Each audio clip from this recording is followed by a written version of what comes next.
الحمد لله رب العالمين والصلاة والسلام على من كان نبيا وآدم بين الماء والطين وعلى آله الطيبين الطاهرين وصحبه الكرام المتقين المنتجبين. أما بعد فأعوذ بالله من الشيطان الرجيم. بسم الله الرحمن الرحيم. ولو أنهم إذ ظلموا أنفسهم جاءوك فاستغفروا الله واستغفر لهم الرسول لوجدوا الله توابا رحيما. سبحان الله. آمنت بالله صدق الله العظيم. قال الله تبارك وتعالى في شان حبيبه مخبرا وآمرا إن الله وملائكته يصلون على النبي يا أيها الذين آمنوا صلوا عليه وسلموا تسليما. تمام حضرات بآواز بلند آباد آنی چاہیے. اللهم صل على سيدنا ومولانا محمد وعلى آل واصحاب سيدنا ومولانا محمد وبارك وسلم وسلم عليه. بلغ العلا بكماله كشف الدجى بجماله حسنت جميع خصاله صلوا علیہ وآلہ. بعد الحمد والثناء نہایت ہی واجب الاحترام دوستوں بزرگوں عزیز ساتھیوں، آج کی یہ پروقار اور رونق محفل، اس کے سجانے کا ایک مقصد تو یہ تھا کہ ایک ایسی رات کہ جس رات کو محبوب کائنات تشریف لائے ہیں، اس رات کو اللہ اور اس کے رسول کا ذکر کرتے ہوئے گزارا جائے، اس سوچ سے آج کی یہ محفل سجائی گئی ہے. سبحان اللہ. دعا کو ہوں کہ رب کائنات ہم سب کا یہاں آنا، مل بیٹھنا، ذکر اذکار کرنا اپنی پاک بارگاہ کے اندر منظور و مقبول فرمائے. علی جناب، بعض چیزیں انسان کی قسمت میں ہوتی ہیں. جس طرح آج کی اسی رات کو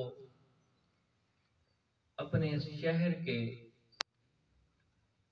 ہر گھر کے اندر دیکھ لیں یا اپنے اس محلے کے اندر ہر گھر کے اندر دیکھ لیں کہ رب کی بارگاہ سے جس کو یہ توفیق ملی ہے کہ آج اس بابرکت رات کو وہ رب کی پسندیدہ جگہ مسجد میں رب کے حبیب کا ذکر سننے سنانے کے لیے آیا بیٹھا ہے، اس سے بڑا خوش قسمت اور کون ہو سکتا ہے؟ یعنی ہر ایک نہیں آ سکتا. میں اکثر کئی باتیں اپنے دوست احباب سے کہتا رہتا ہوں کہ یہ دیکھیں کہ میرے گھر کے اندر وہی بندہ آ سکتا ہے کہ جس کے ساتھ میرا تعلق ہوگا، جس کے ساتھ میرا ایک رشتہ اور ناطہ ہوگا، یا جو میری چاہت رکھتا ہوگا. اب چاہیے جتنا بڑا ہی کیوں نہ ہو، اگر میرا دل نہیں ہے اور اگر میں اس کو اپنے گھر نہیں آنے دیتا تو وہ کیسے میرے گھر آ سکتا ہے؟ بغیر تمثیل و تشبیہ کے کہ رب تعالیٰ بھی جسے چاہتا ہے اسے اپنے گھر کے اندر آنے کی اجازت عطا فرماتا ہے. پھر اس کے حبیب کا ذکر ہو، ایسی روحانی نورانی محفلیں. دنیا اس وقت مادہ پرستی کی طرف جا رہی ہے. آج کوئی یہاں پہ جھوٹی افواہ بھی پھیلا دینا کہ فلاں جگہ پہ فلاں گیم کا میچ ہونا ہے، کبڈی ہونی ہے، لوگ اس کی تصدیق نہیں کرتے، پہنچ جاتے ہیں. لیکن ایسی محافل کے اندر اعلان بھی کیا جائے تو وہی آتے ہیں. وہ شاعر نے، آپ نے شعر بہت مرتبہ سنا ہوگا کہ محبوب کی محفل کو محبوب سجاتے ہیں، آتے ہیں وہی جن کو سرکار بلاتے ہیں. اور وہ لوگ خدا شاہد قسمت کے سکندر ہیں،